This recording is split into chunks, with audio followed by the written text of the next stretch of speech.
Welcome everyone. This interview is about powers of government, regulatory, enforcement and implementation. These powers are often not hot topics in the progressive movement, but have significant impact. I have always been very interested in this area.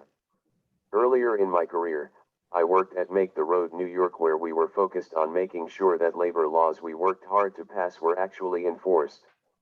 I also launched the Fed Up campaign to try to bring people directly impacted by economic inequality into direct conversation with the Federal Reserve, an institution that no one in our movement was paying any attention to at the time. So I'm very excited for this conversation. I'm thrilled to be joined today by Diane Thompson and Lorelei Salas, who have tremendous experience working inside of government to bring into this dialogue. Diane and Lorelei, it'd be great if you could start by taking a moment to introduce yourselves. Hi, I'm Diane Thompson. I started my career as a lawyer in I started my career as a lawyer in East St. Louis, as a legal services lawyer in East St. Louis. And I thought I was going to be a community development lawyer. I wanted to work with neighborhood organizations to build and increase neighborhood capital of all kinds. And what I discovered very shortly after I got there was that money was being siphoned as fast as we could create wealth in those communities. It was being taken by predatory lending and being funneled out of those communities to multinational and certainly national corporations and the stock market. And so I tried, as a good lawyer, trying to solve their clients' problems, I became a litigator, and then I ended up working on regulations because I came to believe that it was in the power of the regulations, in particular, the power of the regulations that then the Federal Reserve Board issued, that was doing so much to create the conditions for my clients' continued impoverishment. And those voices, the voices of the people I represented, were nowhere heard or understood in the federal government, and certainly not at the Fed, which had so much power over monetary policy, over banking, over the terms and conditions of the loans that were being made to the people and community organizations I represented. So I've been working on regulations ever since. In the last 2 years, I helped found an organization called Consumer Rights Regulatory Engagement Advocacy Project. So CRREA.org, CREAproject.org. And we've been working on that project at creating lots of materials for community advocates to use in regulatory advocacy and trying to make the case for why regulatory advocacy is so important and so underused. Hi, everyone. I'm Lorelei Salas. I'm really thrilled to be here today with Addie and Diane. I moved here to the US when I was 19, and I held every single low-wage job you can imagine, as a nanny, as working for restaurants, in retail. And when I went to law school, frankly, my motivation initially was to really just get a great job that would pay for my family's living expenses, right? But while there, I really developed an interest in public interest law, and I ended up, after graduating from law school, in government work, the Attorney General's office, and then the State Department of Labor, enforcing labor laws in New York State. From there, I went to work for Make the Road New York as the legal director for a few years, and then the legal director for another legal services organization. And eventually came back to government now with New York City government. I was in my most recent role, commissioner for the New York City Department of Consumer and Worker Protection. And so for my 15 years or so of being a practicing attorney and a manager, a leader, I've been in and out of government and into the nonprofit grassroots organizations sector. And I think it's really important to to make sure that you have sometimes perspective, that you continue to keep an open mind when you are in positions of government specifically, so that you can continue to, again, listen to the voices, as you said, Diane, of the people that we're supposed to be serving. Right now, I am a fellow with Open Society Foundation's Leadership and Government Fellowship, and I'm looking into and doing research on consumer protection issues and how consumer protection laws can be used in some cases to support worker empowerment. So really, really excited to be here today.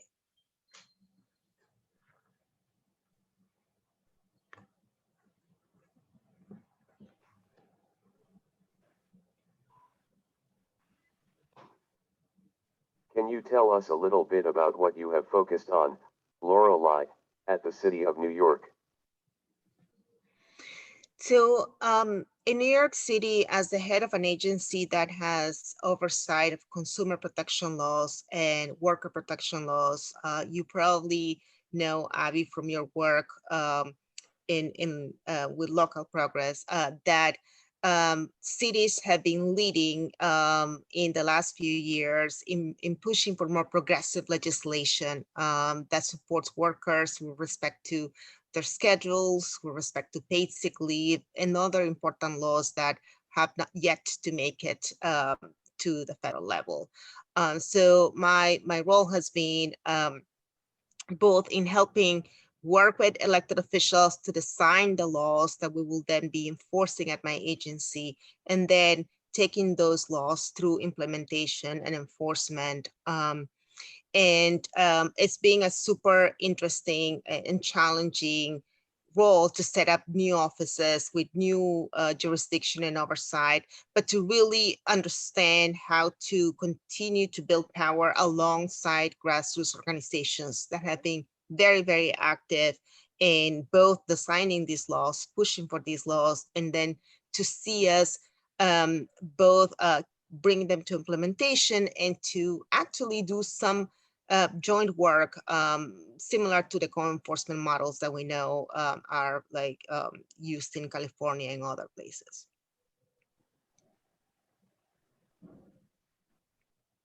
And, Diane, can you say a little bit about what regulations you have been focused on?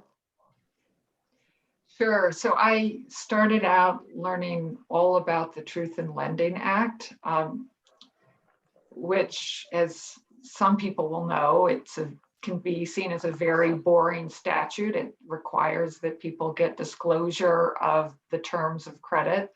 I think most of us have seen them. Many of us probably skim over them. It is particularly powerful in the homeownership context because for many home loans, if those disclosures are not made properly, you can bring a right of rescission for 3 years. And that right of rescission means that all the interest and fees are wiped out and you only have whatever is left and all of your payments are applied directly to the principal balance and the lien is released from your house. And so that can, using a truth in lending rescission claim can be a very powerful lever to deal with abusive lending or of any kind.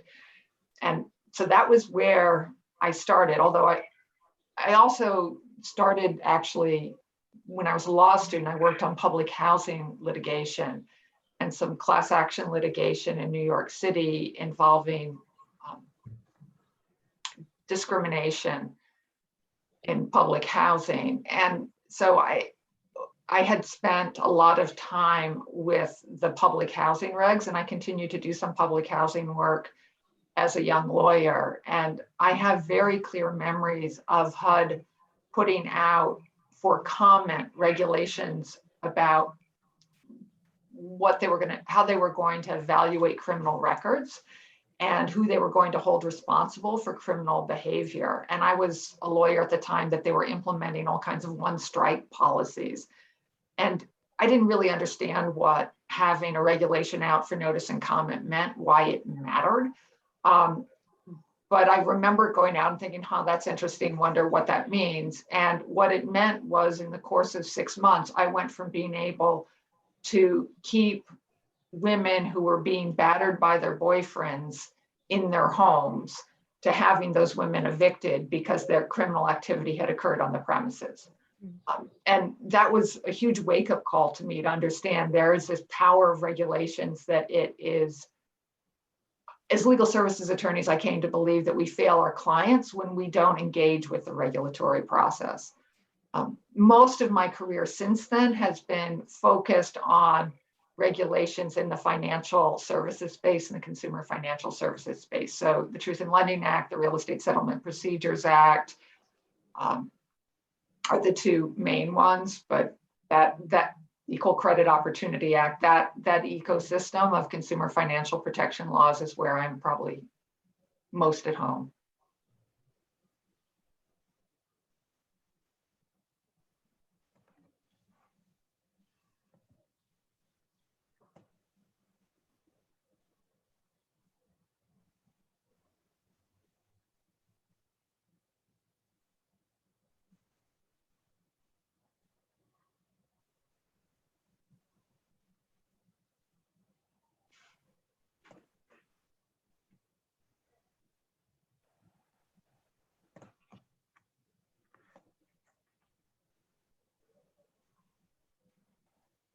Do you think that notice and comment periods actually make a difference? Is it worth submitting comments? Yeah, it's absolutely worth submitting comments. I would say most often we can see that in the negative. As in the case of public housing I was talking about, another good example is when the Federal Reserve, and Audie, you may remember this, was considering whether and how to regulate overdraft. And so the Federal Reserve decided not to regulate overdraft under the Truth in Lending Act and instead under Regulation E. There are no private liability under Regulation E, and the failure to treat overdrafts as credit and the multi-billion-dollar industry that has since sprung up around charging people overdraft fees, a primary revenue stream for many financial institutions. And typically most of that money comes from from frequent overdrafters who are frequently people who are banked, but just barely banked, and whose the accumulation of overdraft fees can often push people out of the banking system altogether as their checking accounts get closed. That whole system got developed because the Fed put out for comment something saying, should we treat this under Reg E or Reg Z, and what should we say about it under Reg Z, which is the Truth in Lending Act. There were lots of comments by banks, fewer comments by community groups and by consumer advocates. And the Fed ended up going with saying, it's fine, you can have this system so long as you have this boilerplate language that you include that you maintain discretion to extend an overdraft. That whole development of the multi-billion-dollar revenue stream for banks came about because of that notice and comment period. And the Fed's failure to really take into account what the impact of that decision was going to be on low-income communities across the country and their access to the banking system. I would say I've also seen lots of examples where comments make a difference and where comments by advocates and by affected people can make a huge impact. It's my experience that government regulators by and large want to do the right thing. People don't go into government as a career unless they're like Lorelei, right? They believe that it's public interest work and they can do good by going into that work and they can help the public good. That's why people are willing to work at government jobs where the pay is not what it would be if they were in the private sector, and where there are lots of issues about red tape and bureaucracy and getting dumped on by all your friends who think you're a nameless, faceless bureaucrat.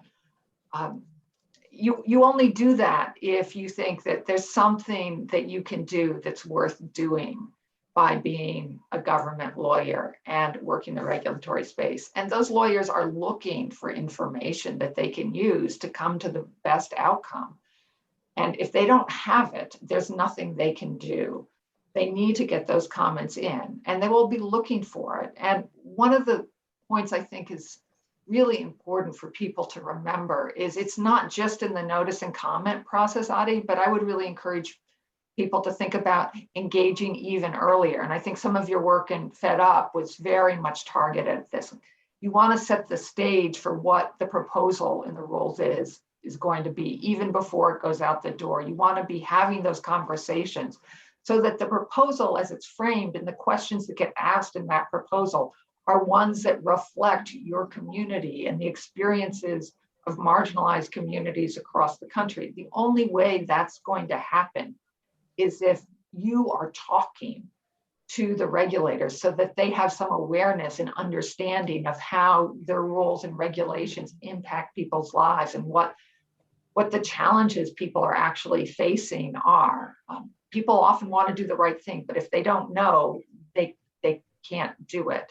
And if you wait until the notice and comment stage, you're limited, and the agency is going to be limited by whatever they put in the proposal. Under the Administrative Procedure Act, it's a federal statute, but there's similar ones in all the states.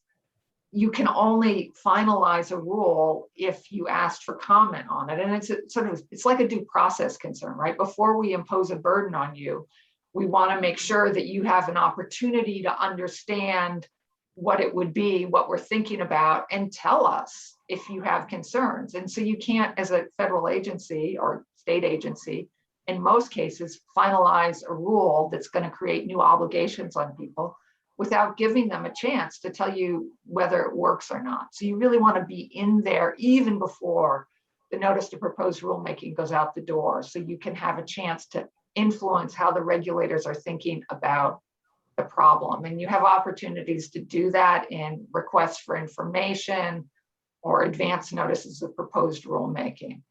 But you can also just call up you can call up the agency. Almost every agency has some office of community engagement. It's their job to be bringing voices from the outside into the organization.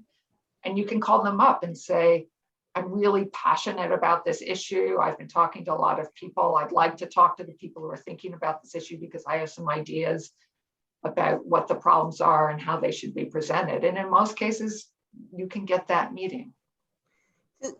Just to add something to what Diane said about the regulatory process, certainly as an agency that also published rules, I would say that encouraging people to really reach out to the agencies and just ask us if we can do something, right? Like we saw it during the pandemic where at least in New York City and throughout the state and in different localities, governments were issuing emergency rules, right? And in some cases, we didn't even know the extent of our power or jurisdiction because many of us who've been there for a term of 4 to 5 years have not seen an emergency like the pandemic, right? And so in many cases, we were just beginning to open our own statutes and rules and reading through what is it that we can do right now, right? In my office, we published emergency rules that, sometimes are not subject to the notice and comment periods, right? But there is some ability to engage with the agency anyway. But we were always responding to advocates and organizers who said to us, what can you do about debt collections during this really difficult time for consumers? Can you suspend those can you order, basically require the debt collection agencies to suspend debt collections? And it's something that pushed us to look into our limitations and what we could do and not do, and to realize that there was an existing rule from actually a federal rule that said that a consumer can request a debt collection agency to suspend debt collections for a particular reason. So in any case, I think it is, as Diane said, much unexplored vehicle for getting to change and getting action from an agency, and one that doesn't take as much investment of resources and power as legislation, right? And the other thing I would add to all of that is commenting is much easier than you often think it needs to be. You don't have to talk about every aspect of the proposal. You don't have to talk about everything under the sun. You don't have to introduce new legal arguments. You don't have to list out the statutes, right? What is most useful to the agency is you're telling them what you know that they don't know. And that will be things that you just know from your daily work, from your daily experiences. And so writing a short thing that you can do, I would encourage people really even to think about this. A powerful comment letter can be something that you just write off the top of your head, much like we are doing in this roundtable, right? What are the things that you know that relate to this issue? And in the strongest comment letters are always telling the agency, there's what the agency knows, doesn't know, and there's what you know. And you always want to be at that sweet spot of what you know that the agency doesn't know, because that's a comment that they have to take into account.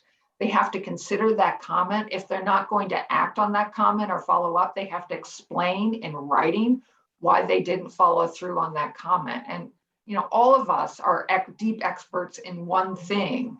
And so the thing is to look for the thing that you know something about that the agency doesn't. And if you care about the issue, I can guarantee you that there are a multitude of things that if you think about them, you just know. And that is evidence. That is the most important thing you can offer the agency.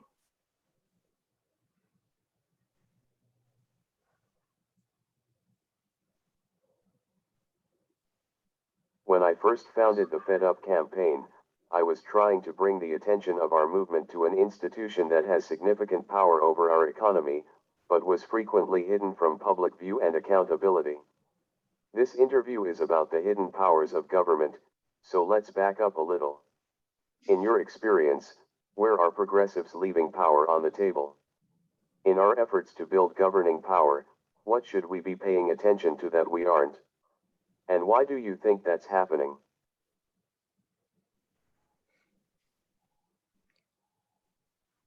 That's just a really great question. A couple of things that I'll come to mind for me is that, or maybe examples where I felt progressives took really full advantage of friendly administrations, right? Friendly incoming electeds and their agency heads, let's put it that way, was in situations where we were giving almost like a roadmap. When in the roles that I've had, in several different leadership roles that I've had in government, I knew what I wanted to do generally, but I didn't always have a full plan, right, ready to go.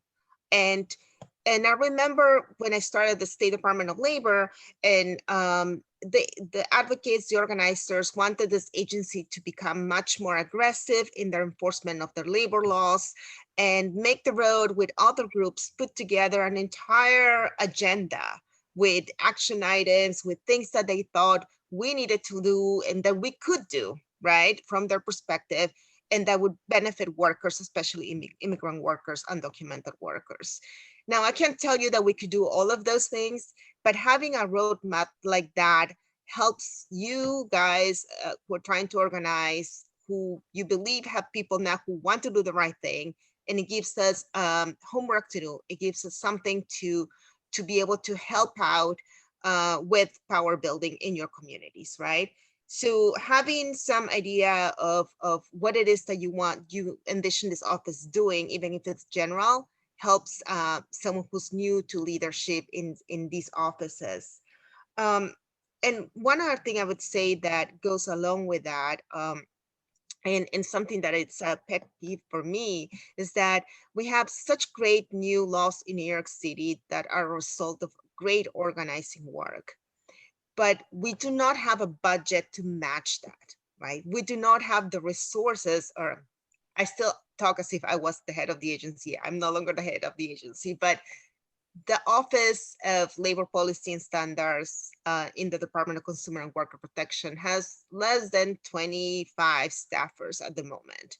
It is really super challenging to be able to enforce all of these great laws that were passed in the last 3 years, 4 years, with very limited staffing.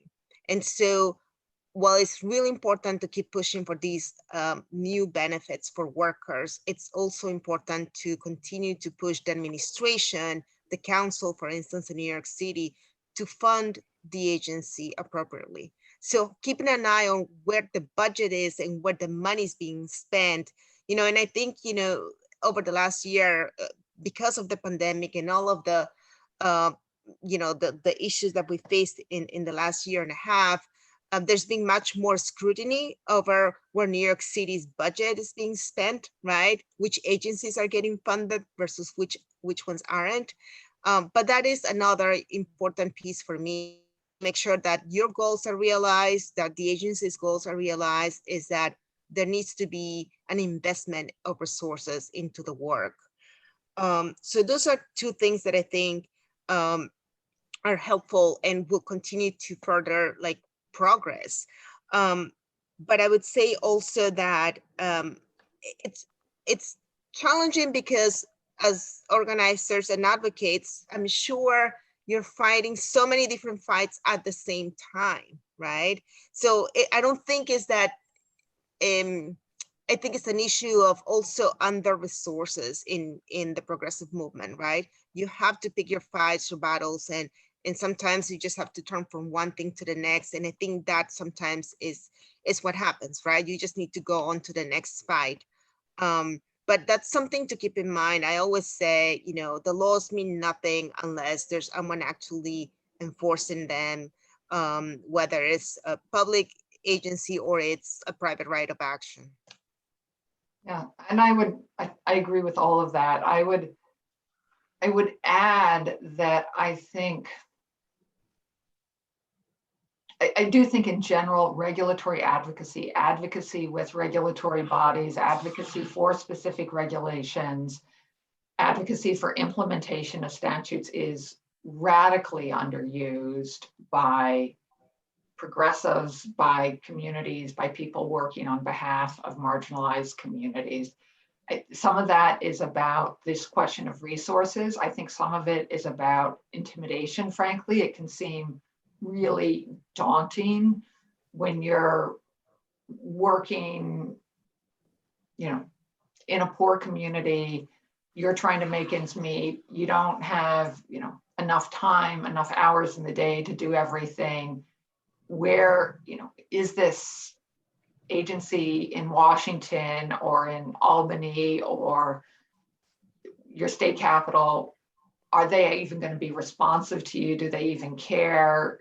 They're not going to listen to you anyhow. So why bother?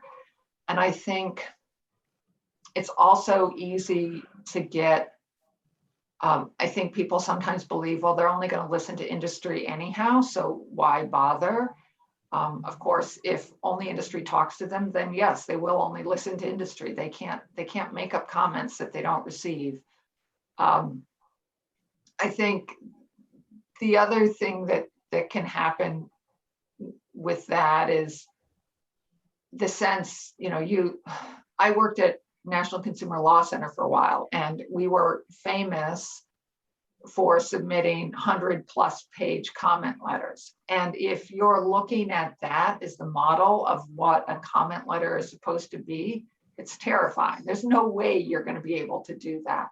So I do think we need to shift our perspective to thinking, again, what is it that we know that the agency doesn't know, and how can we help the agency understand what we know that they don't? I completely agree that it's great to be able to give agencies, particularly, a roadmap for the change that you want to see and what you need done. But I would also say, even if you don't have all of that planned out, even if you've got one small thing you want them to do or one problem that you would like them to look at, that is important and worth flagging, because they can follow up on something that there's no way you're going to be able to follow up on. And I would, again, really encourage everyone to think about, let's make this as light a lift as we can to get started, because there's so much left on the table right now in terms of the perspective of underrepresented communities. They're not even in the conversation at all. And so anything that we can do to start making sure those voices are heard and are reflected and are considered in the conversation will shift the conversation. And it can be incremental, right? We can do, each of us can write one comment letter, on one issue we care about, and gradually that will accrete at the agencies with increased information. It may well be that a single comment letter changes the rule, changes the outcome. It can also be that one conversation you have with a regulator results in their going and digging deeper. Years and years ago, I was on the Consumer Advisory Board at the Federal Reserve Board of Governors, and we were talking about adjustable rate mortgages. And at that time, there was no disclosure for what your maximum payment would be under an adjustable rate mortgage. And that seemed crazy to me, because if I'm a person who's trying to budget and trying to understand what my risk of this mortgage is, the real risk to me is how high could this payment go? And I had represented clients whose maximum payment under their arm was twice what their SSI income was. There was no way that their SSI income would ever increase to twice what it was, but that was the loan that they were made. And my clients would not have taken out that loan if they had seen that they were at risk of losing their home if they couldn't pay a payment twice their monthly income. But the Fed didn't require any disclosure of that. And I remember that I had a conversation at this meeting, at the Consumer Advisory Board meeting, with Jim Michaels, who was then the head of the regulations, about it. And the next day, Jim said, I nearly ran a red light because I was busy trying to write down some thoughts about how we could do that as we were, as I was driving to work this morning. So you don't, and it took a while, but I think that conversation helped seed ongoing work at the Fed that ultimately resulted in disclosures. And that's a small point, but not an insignificant one. I will add one thing here that seems like common sense, but I will just say it anyway, because the relationship building piece of it is so important. I feel like so many things have come out of meetings that were requested by advocates, legal services organizations to talk about an issue, a problem. As Diane said, you don't have to know everything that the agency can or cannot do, but you bring to the agency this issue, this problem that you're seeing in the community, and you bring the stories and you ask them, what can you do, right?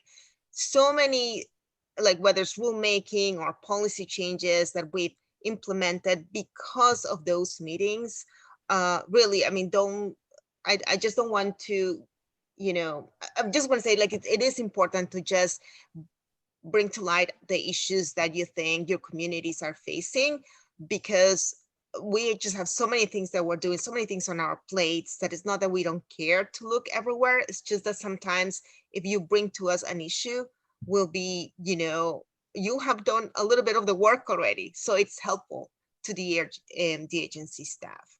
Right. It's always true. This squeaking wheel gets the grease, right? People are only going to pay attention to what they're reminded to pay attention to, what for some reason rises to the top. I think the other thing it's important, there are two other things I want to say about this. The first is this point about implementation. So there are often lots of great advocacy and organizing campaigns around getting a statute passed, right? Getting a bill enacted. But then the question is, what happens after that? And so some of that, as Laura was saying, that's about budgets, but a lot of it is about what the agency does to implement that statute. And it may be that there are things in the statute that aren't clear, that the agency needs to write clarifying regulations for. It may be that the statute by its terms can't take effect until the agency does some further work. Those are all places where we need to engage and we can make a big impact. And that's not even necessarily, that's again about this meeting thing. It's not necessarily about notice and comment. It may be about simply pointing out to the agency, this is what we think the statute was meant to do, and here are the steps you need to take to make sure that the legislature's intent was carried out. And then I think, yeah, I'll let the other one go. It'll probably come back in a second. There is so much power in this space that people have left on the table and not engaged. And there are lots of ways to start engaging. And the sooner you do, the more impact you're going to have at any level. Oh, the other thing I wanted to say about that is this is, I think one reason people get discouraged is if you're talking about moving an agency, whether at the state level or the local or the federal level or even at city level, it's often the long game, and you're not going to be able to hear immediately what the response is in most cases. The agency is not going to be able to tell you, yes, this is what we're doing. Yes, we agree with you. Yes, this is where we are in our thinking. They can't. And so you're just going to have to hope that those seeds that you sow and are going to take root, and that you should keep watering them. But it will be a while before you'll really be able to tell, and you need to have patience with that. That I think can actually help us when we think of ourselves as people working on behalf of communities that don't otherwise have access, because you don't have to. It's a long game, but it's not a long game in the way that many organizing campaigns are long games, right? It can be a long game that is carried out by a few people engaging intermittently rather than all at once. And so just continuing to reach out to the agency and make your presence known. When you're doing an organizing campaign, there's always the question of like, how much money are you going to be able to raise? Are you going to be outspent by the other side? Are you going to be able to have enough people show up that your voices get heard?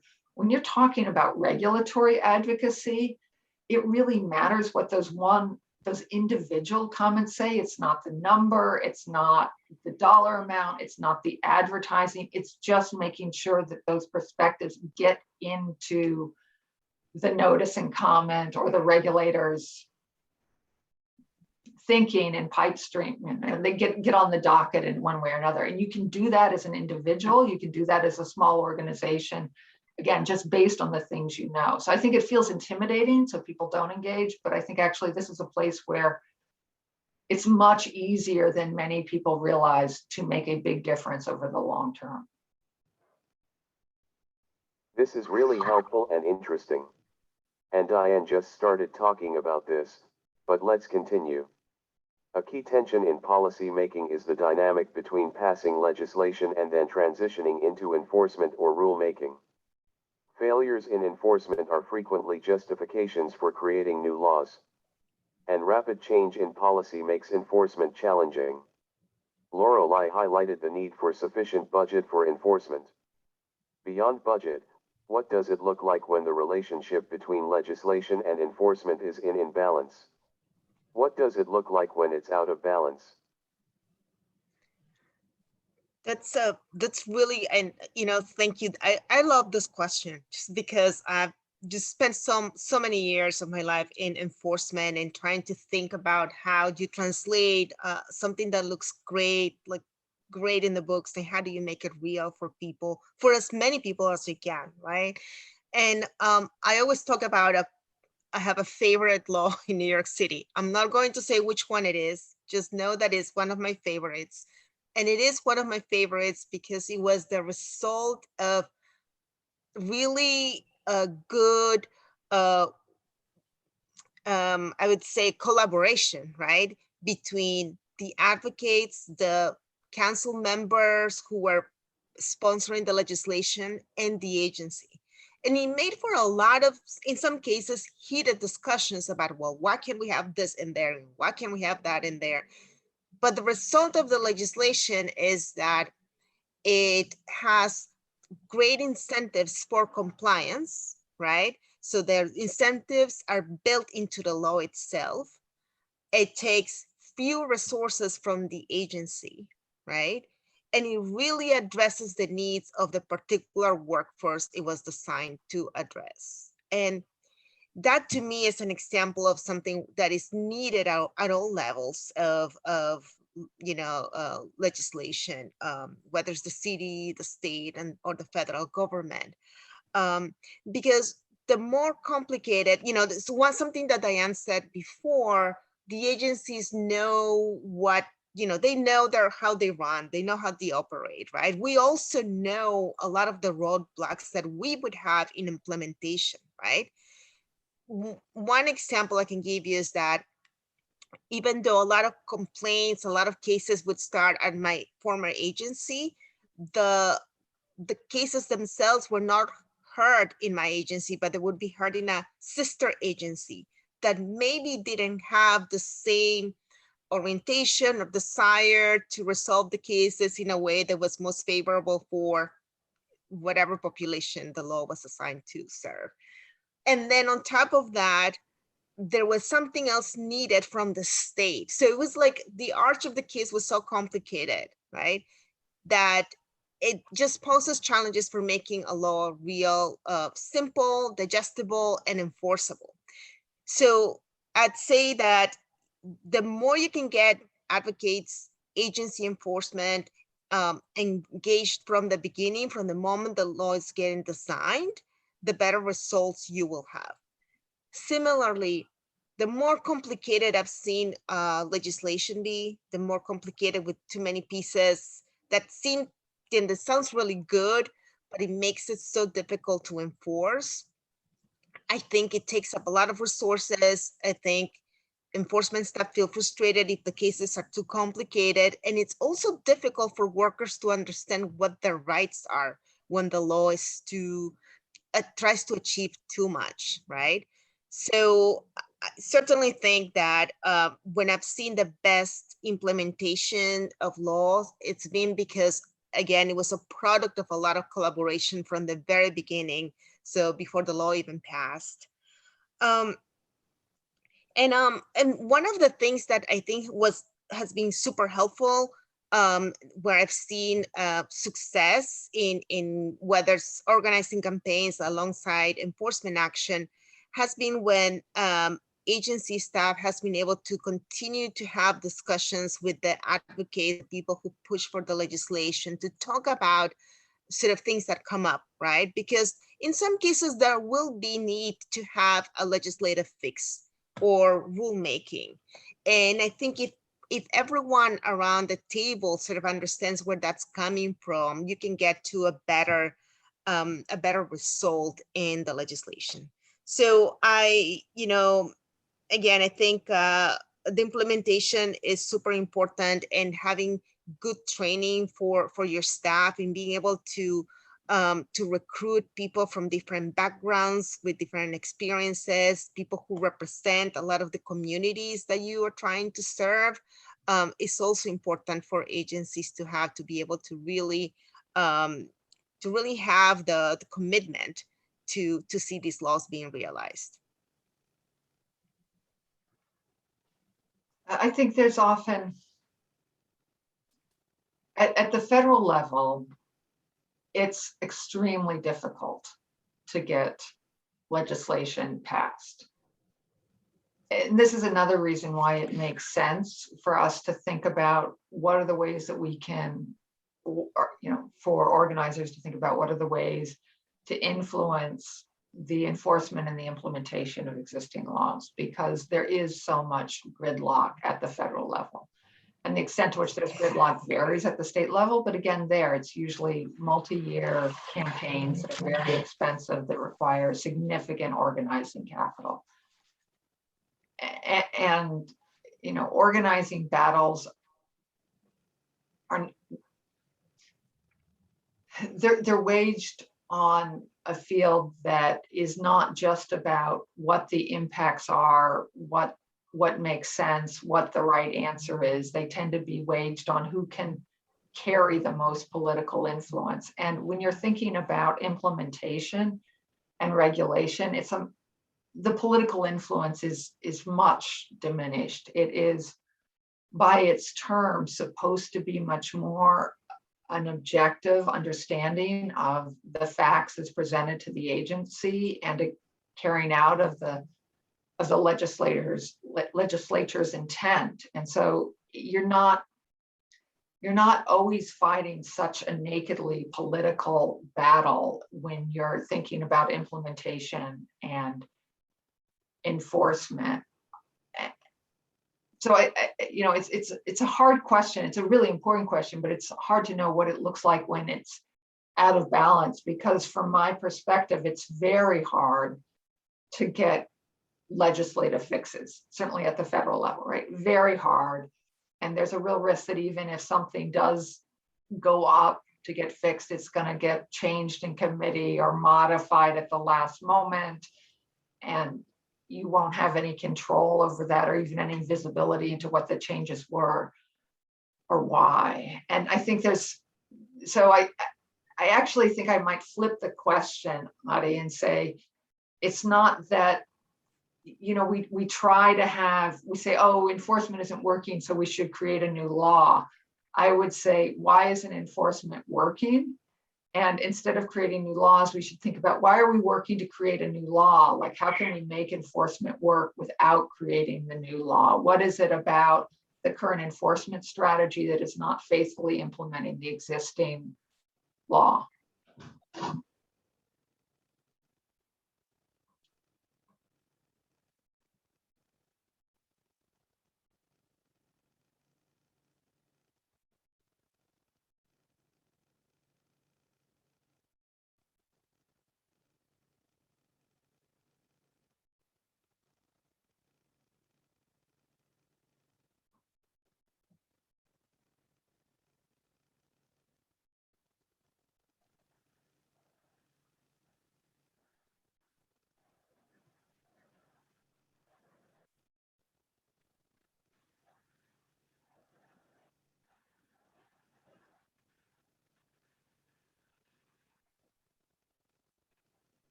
Yeah, your experiences highlight the big difference between working at the local level versus the federal level.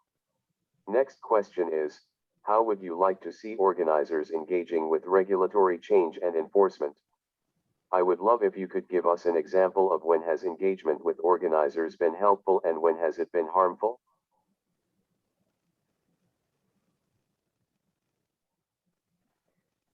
I'm happy to jump in. So a couple of things I would say, and I recognize that, yes, local law is probably much easier to get past. And one of the things that I think was super helpful, at least in a couple of pieces of legislation lately, I think it's Fair Work Week and maybe another law in New York City, was that organizations were written as into the statute as potential complainants, right? So not only can you have an individual complainant, but you can have an organization like the like 32BJ, Make the Road, or other grassroots organization be a complainant in the law, right? Which actually makes it so that the agency has to engage with these organizations as if they were the ones who filed the complaint in their name, right? Because as you can imagine, while these laws are really great for workers, there's a lot of pushback from the industries, from the business side, saying, why would you have any sort of sharing of information with these groups, right? There's always going to be suspicion of that. Once you have the organization built into the law, it makes it so much easier for the agency to actually be responsive and be able to engage in an exchange of information that is actually blessed by the statute. But other than having organizational complainants built into the law, I would say that in one particular issue, in one particular case in our enforcement of fair work week laws, and we work closely with 32BJ as they were seeking to organize Chipotle. And in the sense of thinking about being able to understand what was happening on the ground, right? Chipotle is a large corporation with like over 80 stores across New York City. There was no way, I mentioned how small the Office of Labor Policy and Standards is in New York City. There's no way we would have the bandwidth, the capacity to go and interview hundreds of workers at all these locations when we had, Chipotle was one of several cases we have, right? Of different laws that we have to enforce. So being able to have information come in through the organizers who had a presence in these locations was giving us real-time information on whether the company was changing their practices or not, right? Another thing that was super helpful, I think, from the perspective of being at an agency that oftentimes, no matter how dedicated your staff is, after a while, a case is a case, is a case, is a case, right? And they have hundreds of cases they have to deal with. We held several meetings with workers that, where workers at Chipotle would come in into our office and meet with investigators face to face. I think that helps achieve two separate purposes, right? For 32BJ, for the workers, it helped them develop their leadership skills, right? Being able to share their stories with agency staff. For me, as someone who's managing agency enforcement staff, I think it was really helpful for investigators to continue to put a face to the people who were behind those complaints, right? To make the case more human, to remind them of why they were doing the work. So that kind of collaboration, I think, helps to foster, accountability from agency staff, more compassion and being willing to be more responsive, because you know that the actions you're taking in your work have a direct impact in the people that you see, right? You see these individuals, you cannot ignore it. They're there in front of you. The one thing, and I won't say that I'll have a perfect example of when it hasn't worked, because in reality, I think it's, for the most part, it has worked. Why? Because I think there's been real clear lines of communications where we're able to, from the start, say, what are the things that we can do as an agency? What kind of information we actually can share, and what is it that we cannot share, right? And understanding what 32BJ or other groups, what their goals are and what they're planning to do, also helped us to not be surprised if they suddenly decided to have a press conference or, do a walkout or whatever it is that they're doing, right? To be able to know this is what they're going to work towards. So you aren't always going to be working side by side, but if you understand what each entity, each group is, then it helps with relationship building. And one thing I really appreciated is that just like other groups, they sought to build a relationship, not just with me, but also with staff at my agency and with leadership above me, right? With people from the mayor's office. And whenever they wanted to reach out to someone else, they would give me a heads up. They would say, by the way, we're going to be calling so-and-so, but is there anything that would be helpful to you guys, right? Because then it never feels like people are going behind you, are going to be like complaining about you, but it helps you to just have a frank conversation about, what people's expectations are, and to not feel like you're being surprised. So I don't really have an example when it's been harmful, because I think it's been fortunately for me, it always felt like a productive relationship with like sometimes frustrations on both sides, but being able to be professional and be able to understand that everyone had their best intentions really helps. That is a Yeah, very that's- hopeful answer. Thank you. Just one moment, please.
Diane, what has been your best experience in this context?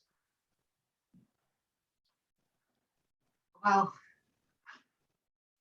I was actually thinking about a story that Mary Beth Maxwell tells about her time at the Department of Labor and the work that organizers did to make the home healthcare worker rule that the Department of Labor did under the Obama administration possible. And she talks about the relationship building that Lorelei was talking about and how critical that was. She talked about the importance of telling stories. There was a meeting with the principal at the agency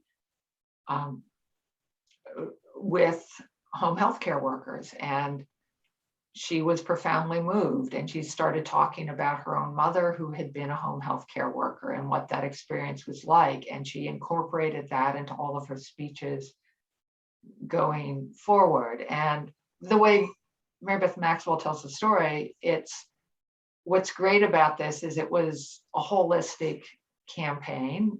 where, you know, you included the actual people affected. You also had lawyers and organizers in the room who could help set the big context and frame it up. You had a lot of relationship building, you had follow-up, so you worked every avenue of it. And really, I think the other thing I take away from MB's story is it's engaging directly with the agency on the agency's own terms to push it to go further than it might otherwise go. And the one caution I would have is that it's easy when you're disappointed with what an agency has done to think that the right response is to lambast them in the press.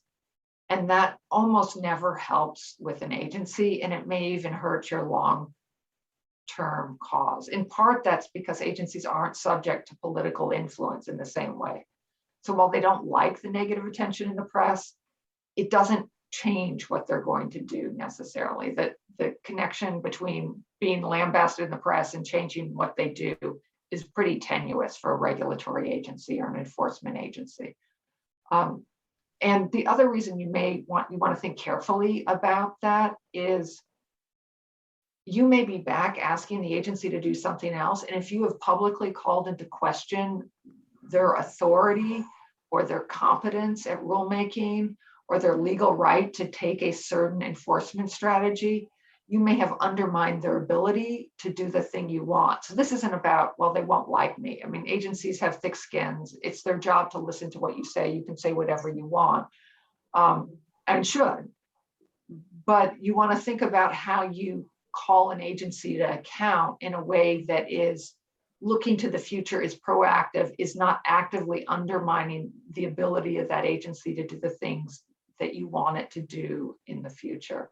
And so I would say I've seen really good examples of advocates taking an agency action that they didn't like and saying, you know, here are the things that we wish they had done differently. Here are the things that we recognize are partial. And if the agency is going to do good work here, it needs to go further in the following X, Y, and Z ways. And this is why that's important for them to go further. That's a good example of how to do it when you're disappointed.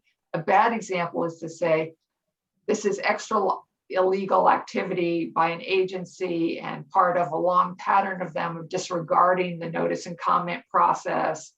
And they're clearly behaving arbitrarily here, just like they always do. And even if you believe that, that's a risky strategy to use. I also think it's assuming that the agency itself does not want to proceed as you would like them to proceed, right? Because I can tell you that I've been in situations where my agency was really pushing for something that we know the advocates wanted, and we thought it made a lot of sense. It could get done, and we have not been able to do it, right? Because of other oversight agencies, or, you know, you name it. So it isn't always that the agency is doing something or is failing to do something because they're just being bureaucrats or they don't want to do something. Sometimes they're not, you know, given the green light. They're specifically told, don't do this, right? So as Diane said, you're going to have to deal with them, and they are not running for office next. And even if the agency head is subject to a new political, you know, a new elected official coming in, the rest of the staff will be there, and they will remember, unfortunately, you know, people remember, we're all human, right? We want to feel like we're respected. And, you know, but yeah, there's always ways to ask us to do more, to ask agencies to do more. And there are ways in which you can be like, you can give constructive criticism and strong constructive, but it isn't always that it's within their full discretion to act.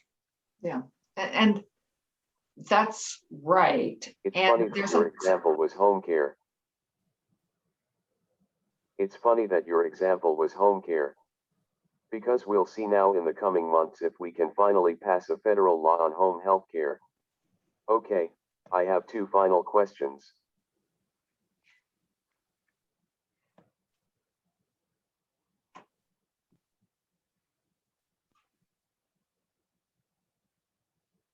The other project I founded was Local Progress, a network of progressive elected officials. Talk to me about the relationship between elected officials and bureaucrats who share the same goals. When does the engagement of elected officials advance your ability to do your job, and when does it make it harder, and why?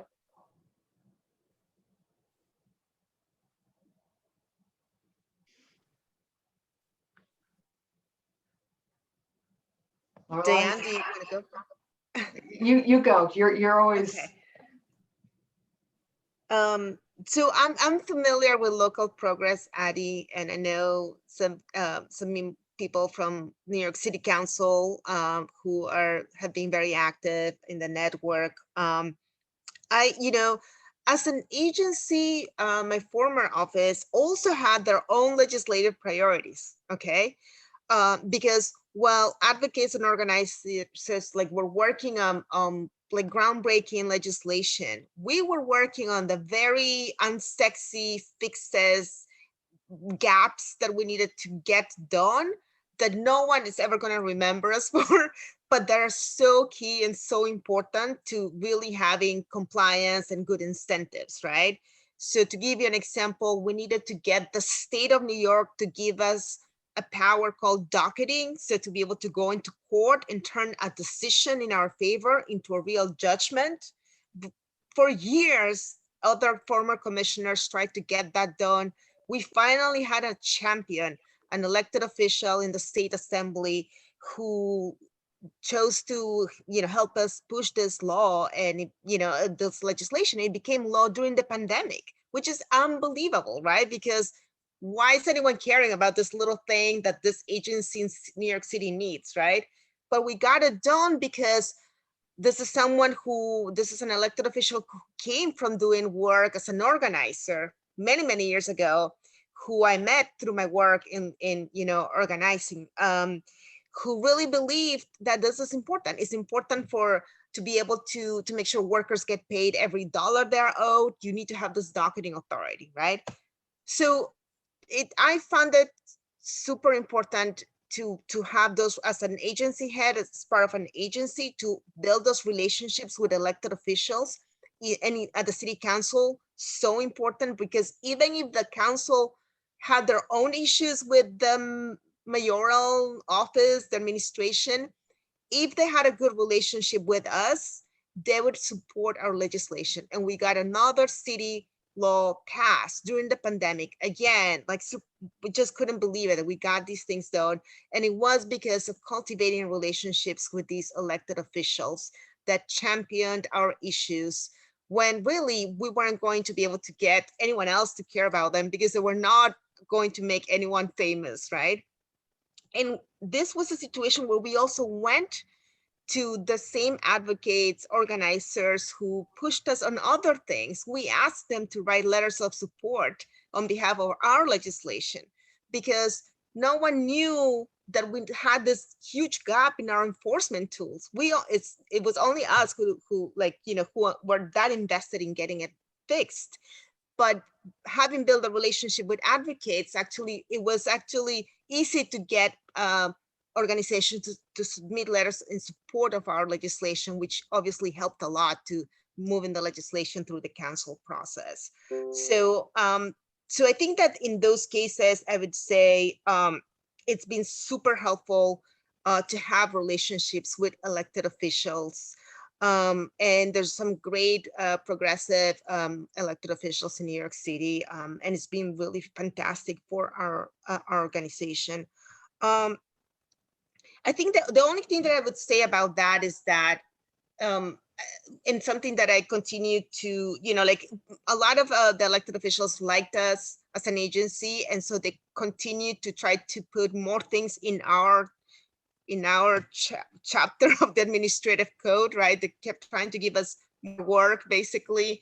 And my only beef about that was that I always felt like they needed to just as strongly be pushing for resources for the agency, right? So I will remind people all the time, this is fantastic, but don't forget that without the budget, this is just going to be beautiful language. So let's work on that.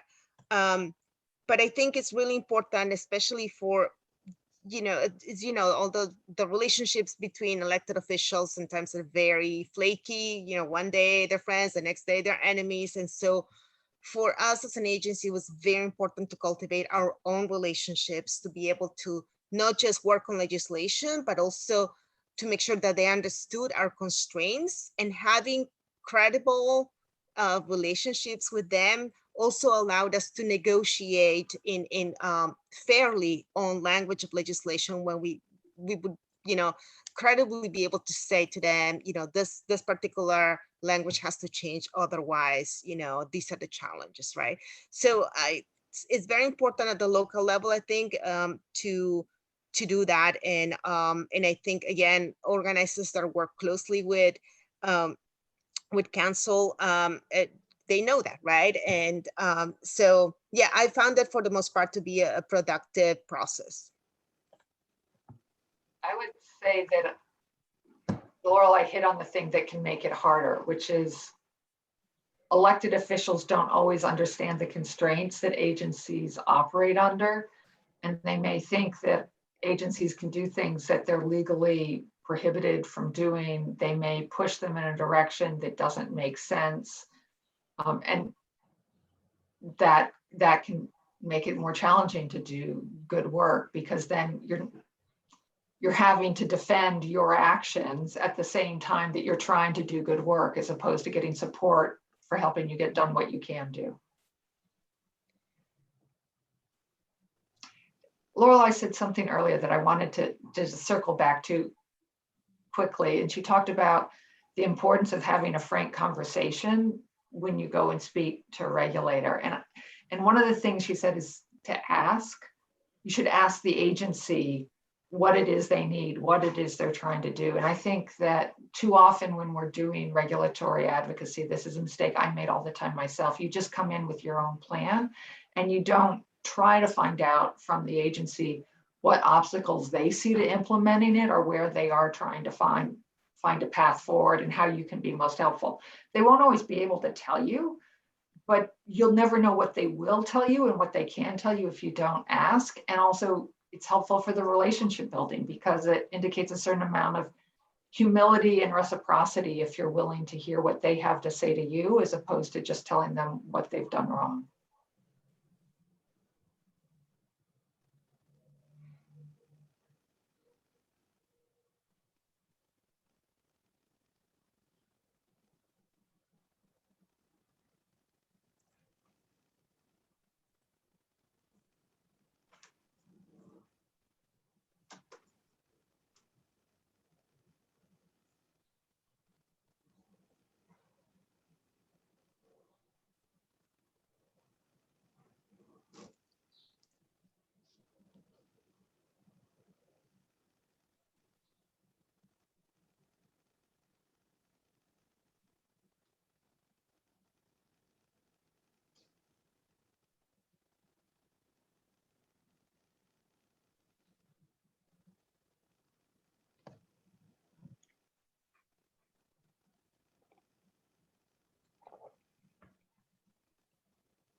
Thank you both so much for your insights, and more generally for your careers pursuing the public interest. This has been incredibly nerdy, but I am definitely glad we did it, and hopefully it's useful to the readership of The Forge. Thank you so much for hosting us, Adi. It was a real delight, Adi. I've been a big fan of yours for many years, and it's great to share this space with you. Thank you for doing that.